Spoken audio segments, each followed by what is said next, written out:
taking a deep dive into the business. It's the Turn Podcast, a golf business and experience podcast powered by Troon. Welcome to another episode of The Turn. I'm Julia, here with Kris Strauss, sales and marketing dude of Troon. Hi, Kris. I love the formal title. That's perfect. The formal title. Executive Vice President of Sales and Marketing is really what his title is. But he likes to say he's sales and marketing dude. And we are here with two gentlemen from the National Links Trust. Damien Cosby is the executive director, and Clark Pastrick is the director of capital projects. This is a really cool thing you've got going on in Washington, D.C. Welcome, gentlemen. Thank you. Appreciate you having us. Thanks for having us. So it's just a small mission of making golf affordable and accessible and changing lives. Damien, I would love it if you could back us up. It's been a couple years since you've been in process on this. If you could back us up and just kind of give us the big picture on National Links Trust and what you've been up to. Yeah, no, thank you again. And, Kris, I think I'm going to change my business cards to executive director dude. I like that. It's nice and nice and informal. Appreciate that. Yeah, so National Links Trust, we are a nonprofit organization, and Julie, as you mentioned, our mission is to positively impact communities through affordable, engaging, and accessible municipal golf. We have a 50-year operating lease on Washington D.C.'s only three public access golf courses. They're all historic, which are East Potomac Golf Links, Rock Creek Park Golf, and Langston. And Langston, me personally, I think is kind of the home to black golf in America. It's the golf course that was built for black golfers during the age of segregation in our nation's capital. So, and all three properties are historic. They've all been around a long time. I'm sure we'll get into this with some details from Clark soon, but we're starting one of our renovation projects at Rock Creek, and that golf course has been around 100 years. So we are we're excited about the future for municipal golf in DC. We're excited for what municipal golf means and what we can showcase in Washington, DC. And hopefully it'll be a blueprint for other municipalities across the country to show how golf can truly positively impact the community. And not just from a golfing perspective, not just from a design perspective, but creating community assets that everybody can use, whether you pick up a club or not. And that's one of the things we're truly focused on. Yes, we are all golf nerds. We love the game, and it's brought us, a lot of joy, and we want to share that with our community. But for those that don't play, we want to partner with other nonprofits that need space. We have the space. We want our facilities to be community centers and learning labs for everybody in the community, whether you play golf or have it or not, whether you have played golf or even think about contemplating playing golf in the future. We want you to use our facilities. So it was a little longer than the 30-second pitch we work on all the time, but just some additional background.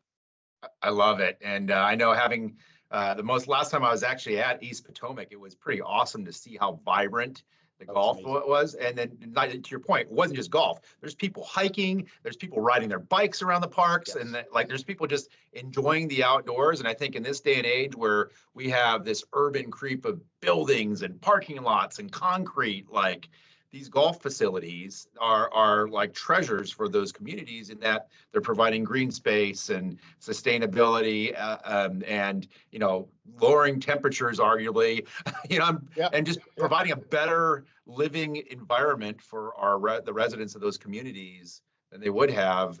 But to the East Potomac, the work's already kind of started in small respects, and I'll go to Clark.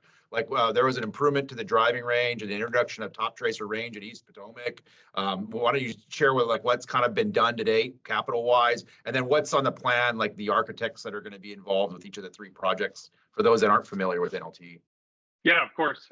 So starting with East Potomac, which is actually going to be the last course that we tackle of the three, but I'll start there since we brought it up earlier. We are planning to do a full renovation of all three golf courses, as Damien spoke about. Tom Doak will be the architect at East Potomac.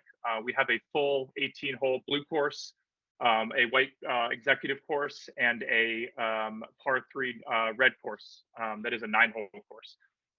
So far, we've been really focusing on, from an operational perspective, making sure the cart paths are usable and in good shape. As you said, we added Top Tracer to the driving range, which gives everyone a lot of great metrics to learn the game and to get better at the game.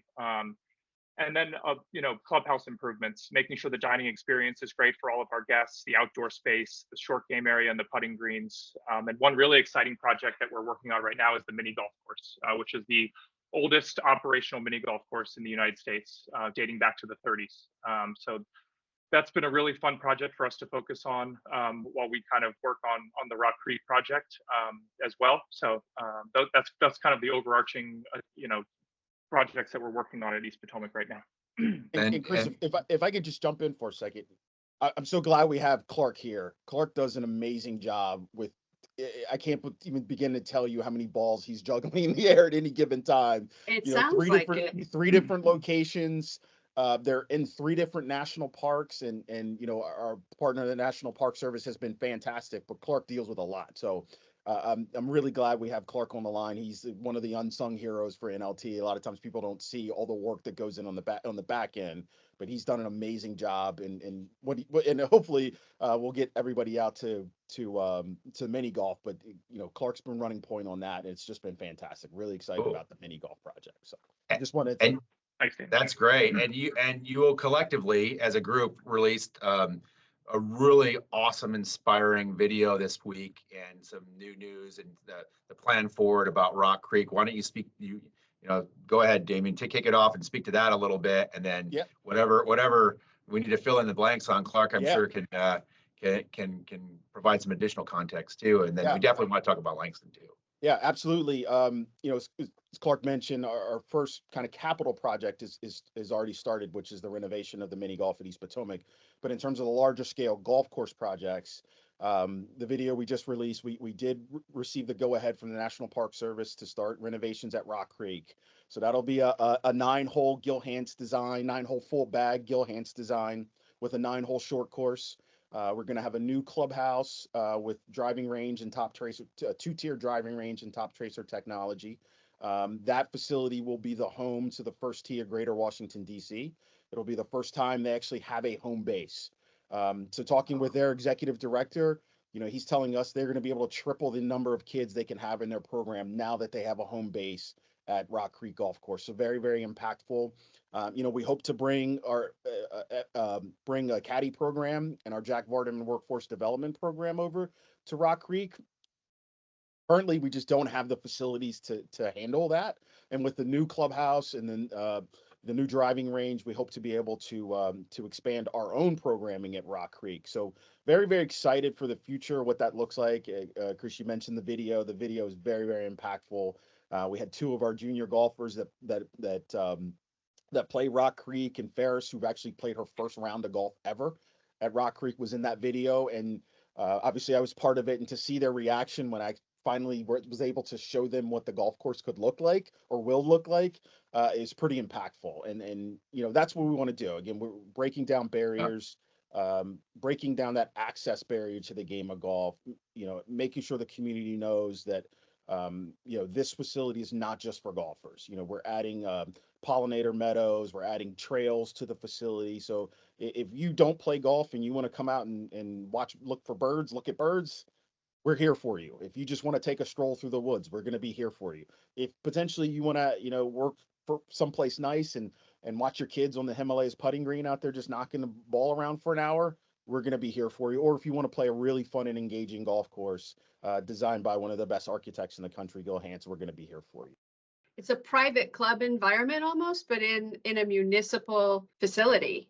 And the kids referenced that in the video too, didn't they? They're like, I can't believe I don't need to have a membership to play here. It's accessible to all. It's exactly, it is. And we honestly believe that. I mean, Clark can probably speak to this, and I've been lucky enough to play golf all over the country at some of the best places in the country, and being able to give that sort of feel and experience to a young person or somebody that can't afford an initiation fee somewhere is exactly what we want to do.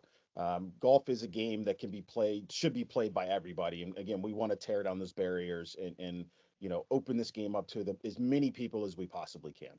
Well, to that end, the third facility that's in the plan for the broader NLT work, as you said, had such historic significance with black golf and I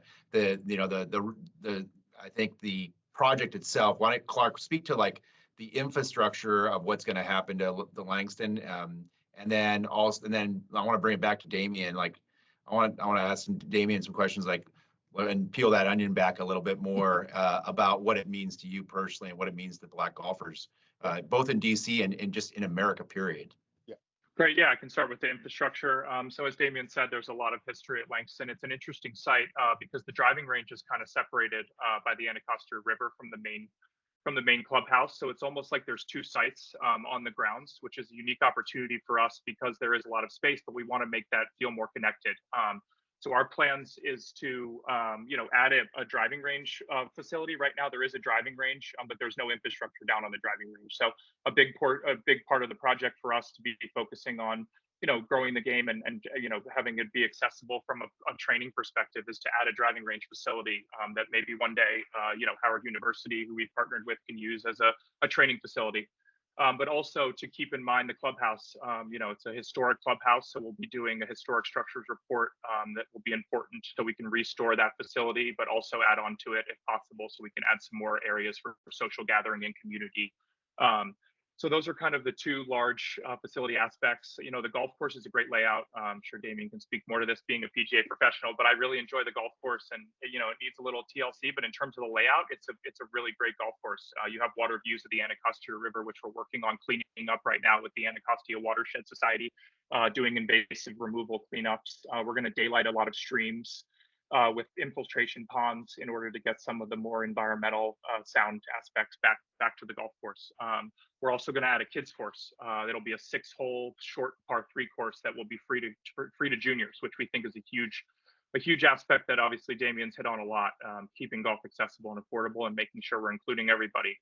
So those are kind of the three main aspects. Obviously, we're still working on the master plan, and none of this has been finalized with the National Park Service. So I do want to make sure we emphasize that because we haven't really started our full approval process yet in our environmental assessment with the National Park Service. So with that might come some alterations to this plan, but from a 30,000-foot view, that's kind of our plan, master plan as of right now. So you're doing all three of these courses at the same time. This isn't phased, right? It is phased. Yeah. Sorry, I should have mentioned that at the beginning. So we will be starting with Rock Creek, breaking ground hopefully this fall. That project will take 2 years for the golf course and the driving range and the new clubhouse. The goal would be to start Langston in 2026 and kind of move through there. But obviously, the approvals and the fundraising, there's a lot of pieces to the puzzle that will make this project successful. So it will be a phased approach for sure, though. And even in between the three courses, like Rock Creek is going to be a phased approach itself. So we don't want to completely shut down the property to the community. So, phase 1 is the clubhouse construction with the driving range, but we hope to keep some elements of the golf course available to the public. And then once we get into phase 2, which is the golf course, the range and restaurant and Himalayas putting green will be open. And we hope to take a similar approach to Langston. As Clark mentioned, the driving range is completely separated from the clubhouse, so it's a little easier to do there. But we hope to do the same sort of thing at all three properties, not completely closing down the property to the community. Speaking of Langston, Damien, we talked about the improvements structurally to the project. But what does that course really mean to you as a black golfer? What does that mean to the other black golfers in the DC area and in America? And how can we make sure we continue to hold on to that legacy and that heritage and carry that forward? Yeah, it's a really important question, and I appreciate it. I actually did a news segment for one of the local stations yesterday, and Langston came up and there was an older black lady who just happened to be walking by, and she stopped me afterward and she said, "I'm so glad you're talking about the history of Langston and how important that facility is." And it is a historical importance, not only to black golfers, but to golf in general. I mentioned it was built in the age of segregation for black golfers. It was the place black golfers could play at the time, and it was built on the old DC trash dump. And that community around Langston, they treat Langston like it's theirs. They own it. It's their golf course. And I can't tell you, my first couple weeks here with NLT, I kind of got some side eyes and it's like, what are you going to do to our golf course? And I get it and I respect it. And it's, Pride. That's pride. That's awesome. 100%. I'll say the same thing to you that I've said to every person I've encountered over at Langston.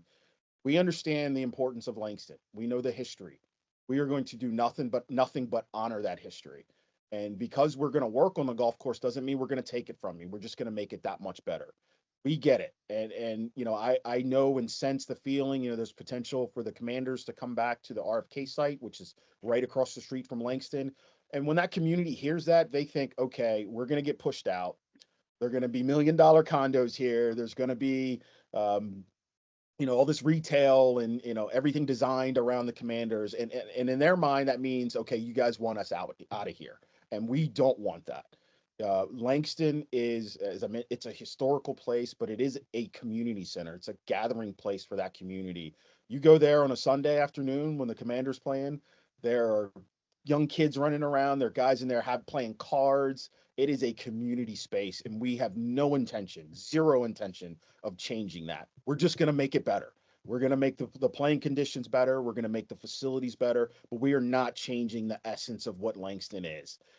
It's too important to the community. It's too important to golf in the United States. And again, we're just going to honor it and we're going to treasure it and we're just going to make it that much better. Love it. Well, we'd be remiss if we didn't ask the question that I'm sure a lot of community members have asked you that you've addressed so well. And that's, how is this all going to get paid for? Clark, you want to handle that one? Yeah, I can start and you can tack on. Yeah. So obviously NLT being a 501c3, we are, raising all the funds through private donations, corporate donations, and, NLT has operates in the green, and we're going to be donating every dollar we earn back into these courses. And I think that's really important to emphasize. But, at the end of the day, we are relying on the community and the country to kind of come out and donate to these projects and see the impact that they're going to have. So I think that it's a very obviously important piece in order for these projects to get done. And I think we have a good plan in terms of, the fundraising side of the house, which isn't necessarily my side of the house, but it's something that we're all ingrained in, and we all kind of, have to speak the NLT, the language that's so important to kind of communicate to everybody about how important these projects are going to be. Damien, feel free to tack on there. You see how sharp Clark is. I got to throw him a curveball there because it's not his. It's not. He just tossed it right back at you. Yeah, that's what he should do. No, but Clark's right. It's we are a nonprofit. Every dollar we make all three of the facilities gets put right back to the facilities. And yes, we are doing this through private philanthropy. National Links Trust is going to make the lead gift of $15 million that's coming out of our course operations that are going to be reinvested back to the properties. And yeah, we do think there are like-minded individuals, not only in the DMV, but across the country that know the importance of municipal golf and understand that, younger people can't necessarily go play at some of these high-end places. They need to start somewhere. And we've got a lot of supporters who started at Municipal Golf and now are members at some of the best country clubs across the country. And that's what they say. Hey, I started on a Municipal Golf Course. How can I help? How can I get involved? How can I volunteer? How can I donate? What can I do? How can I expand your NLT's reach into to my network? So we've tapped into a lot of that, and that feeling is palpable. There are a lot of people in the DMV across the country that feel the same way and know the importance of what a municipal golf course can and should be. Early in my career, my entire career has been in the municipal space. I love it. I've had the opportunity to work at some nicer clubs, and I've always chose to stay in the municipal space because of what it can do. I say this a lot. I say, municipal golf can change lives, and people kind of look at me and like, well, how can a golf course change somebody's life? And I mentioned, I think I mentioned earlier, we had our first Evans Scholar this year come out of Langston. A young lady whose family, immigrated from Morocco. She doesn't know anything about golf. She's now going to Rutgers University on a 4-year ride, tuition free, because she had an interest in golf, and we had a program at Langston for her to help her learn, teach her how to caddy, and she did everything she needed to do to become an Evans Scholar. So when people ask me, how can a municipal golf course change somebody's life? There's a great example of it. And when we get done with these renovations at all 3 golf courses, we're going to be able to expand that impact at all 3 golf courses to multiply that impact. So whether it's our Vardaman workforce development program that are teaching job and life skills and giving income to kids in the district over the summer, or the caddy program, we're getting kids into college tuition free, that is going to make an impact for the rest of their lives. And that young cat, she's never going to forget Langston. She's never going to forget what that did for her. Every summer she comes home, she's going to come back to Langston and tell these kids, you better get your loops in. Look what happened to me. And that's exactly what we want. Those are the type of stories that municipal golf can teach. And just another quick story that I stole this from one of our volunteers who told me, and I've been telling it like it's my own, but I always try to give him credit. But he stopped me one day at one of our volunteer events. He said, hey, I got to tell you this story. Said I was at East Potomac. I came out to play one day. I was by myself. I got paired up with a young black kid and an older 60-year-old white guy. None of us knew each other. We end up playing, and like you do with golf, you start to talk, you start to connect, and you just start to communicate, and things kind of happen. So they make the turn, and he says, like on like the 13th or 14th hole, this young black kid is giving this older gentleman golf lessons. And as they finish, they start telling, it's like, well, what do you do? Come to find out, this young kid is a freshman at Howard University. The older white gentleman was a deputy undersecretary of state or something along, maybe state or defense. But in my mind, he's telling me the story, and I'm thinking, where would those two people ever meet besides a municipal golf course? And you just never know how that's going to impact that young man's life. And furthermore, how that interaction is going to affect that Secretary of State. And it's just so important. It just doesn't happen any other place than a municipal golf course. So it's just, those are the ways we can impact lives and change lives. We are immensely proud to be your management partner in this project. You guys are great. When does this all completed, and then where do you go from there? So I think a lot of that, it depends on as what Damien was saying in terms of the fundraising and kind of the timeline of the projects. Ideally, each course will take 2 to 3 years and will be done in the next 10 years. Would be the goal. Obviously, there'll be a lot of roadblocks and hurdles to get over, but we've done a good job this far making it to the starting line for Rock Creek, and we're very excited that we're kind of have our necessary approvals to get going. And the goal would be, as Damien kind of alluded to, is to test the model in DC and then take this to other areas of the country. There's so many areas, municipal golf courses, that are in need of help, and they don't have the resources or the money or the leadership to really get these things done. Or expertise. And I think NLT's or expertise, exactly. And I think NLT's done a great job. We have our symposium of municipal golf every fall, which kind of lays the groundwork for how to get started on doing something kind of to the efforts that we're doing, and kind of the leadership and expertise that is necessary to get that started. So I think that, there's so much opportunity. We need to focus on DC. All of our resources are in DC right now, but, moving forward, I think there's so much opportunity to expand and go to other areas of the country. Let's speak to the long-term affordability of the projects. I mean, you referenced that early on, and what's the game plan there? Because I think there's other municipal models out there. I'm sure there's stakeholders going, well, my green fees are going to go up, and is it going to be a $250 green fee after a dope design or Gilhan's redesign? So why don't you speak to that? Yeah, no, again, great question, and certainly something people are concerned about. They hear Gilhan's or Tom Doak or Bo Welling, and like you said, the first thing they come to the mind, okay, green fees are going to shoot through the roof, and that's why we're taking on the fundraising, raising the money ourselves. We don't want to pass it on to the golfers. We want to make sure we're keeping these facilities, because they are the community's facilities. That's the key thing.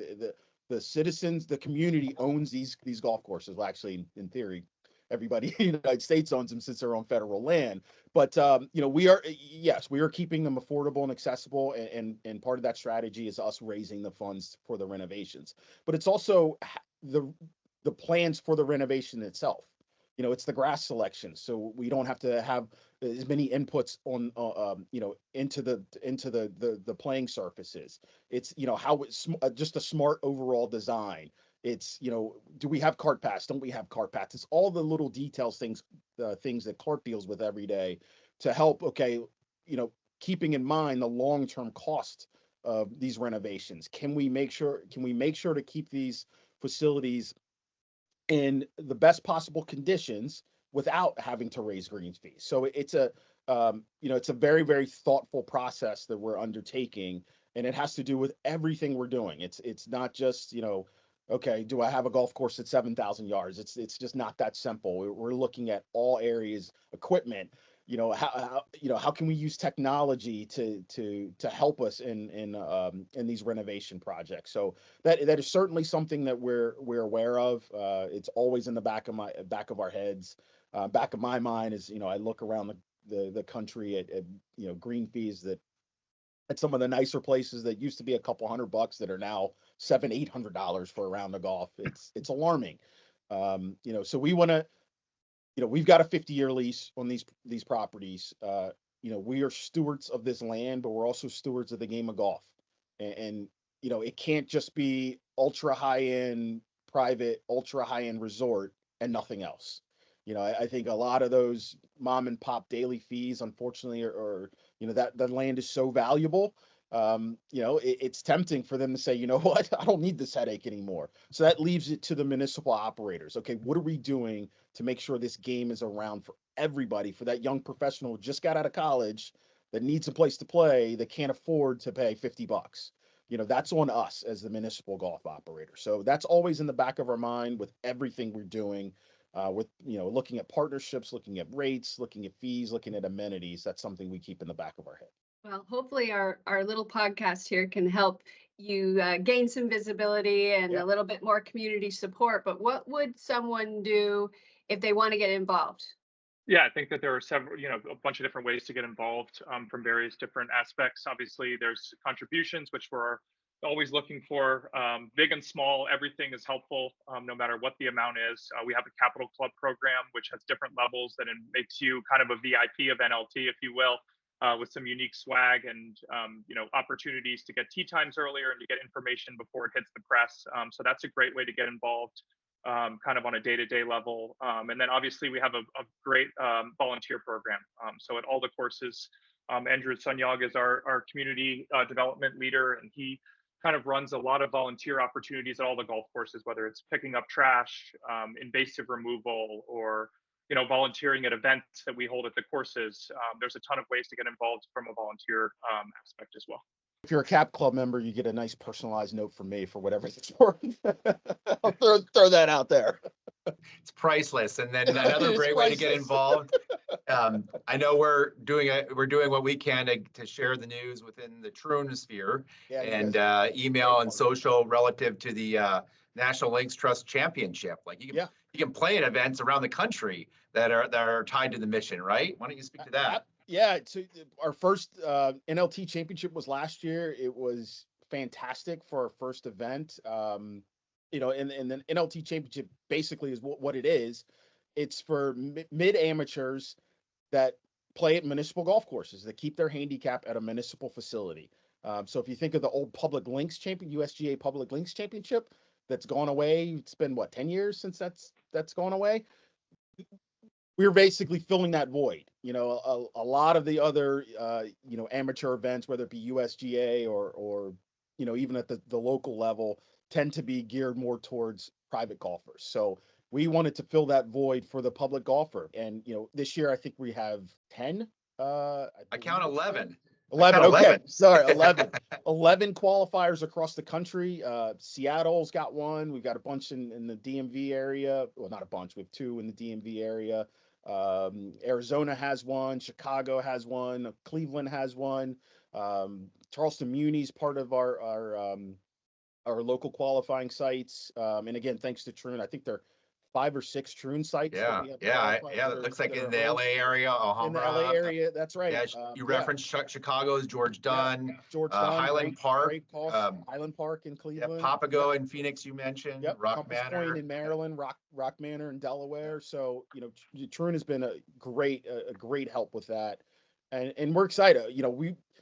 I can't wait to see what this championship is going to look like in 5 years. We've got Dick's Sporting Goods as our title sponsor for not only last year, but for the next several years.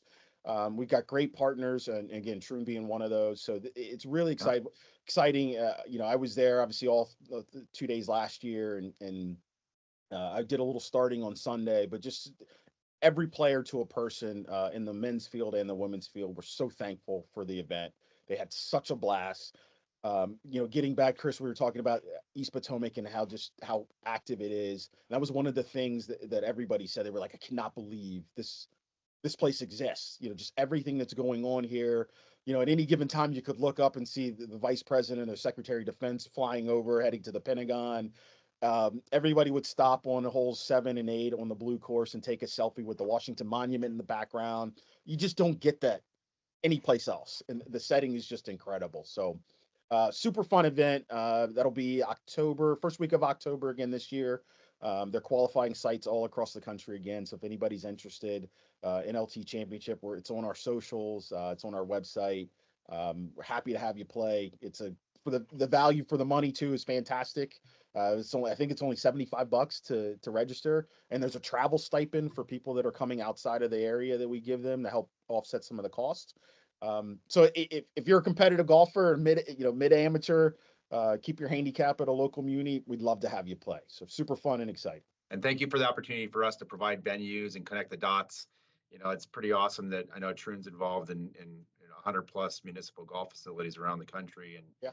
And to the extent we can keep growing that from 11 to 111 someday, let's make it happen. I would love it to be an entire week. We've got 144 men and 144 ladies, and we just blow it out at East Potomac every year. I think that is the goal. That would be fantastic. Love it. And again, so why don't you run off the website to go to for the listeners, whether it's to donate, volunteer, or take advantage of the National Links Trust Championship? www.nationallinkstrust.org is kind of our home base for all things NLT. So you can find out about all of our projects going on, how to volunteer, how to donate, kind of our leadership, and we have an auxiliary board. So there's lots of resources on there to kind of ingrain yourself in all things NLT. And buy merch. You can buy merch. Oh, and merch. With a very cool logo. With a very cool logo, yes. Yeah. One of my favorite logos. Well, thank you so much for everything that you're doing. And I imagine you have quite a team behind you who's also doing it, not to mention all of the volunteers and all of the philanthropists who are donating to this cause. I think that you are truly changing lives, and we just really appreciate everything that you're doing. Thank you. We appreciate it. I think we all do this because we love what it stands for. None of us, unfortunately, are getting rich off this project, but it's a passion for all of the team at NLT, and like you said, we have the absolute best team behind us. And I mentioned earlier, a lot of times I don't praise them enough, and public don't praise them enough. So we have a just world-class team that does a lot of the heavy lifting, and I'm kind of the face, unfortunately, a lot of the times, but like it's mentioned, Clark, just the work that he's done and the work that the rest of the team do every day is so impactful. And as you mentioned, we are changing lives. Well, we are definitely going to keep tabs on everything that's happening with National Links Trust. Exciting news to come, I'm sure.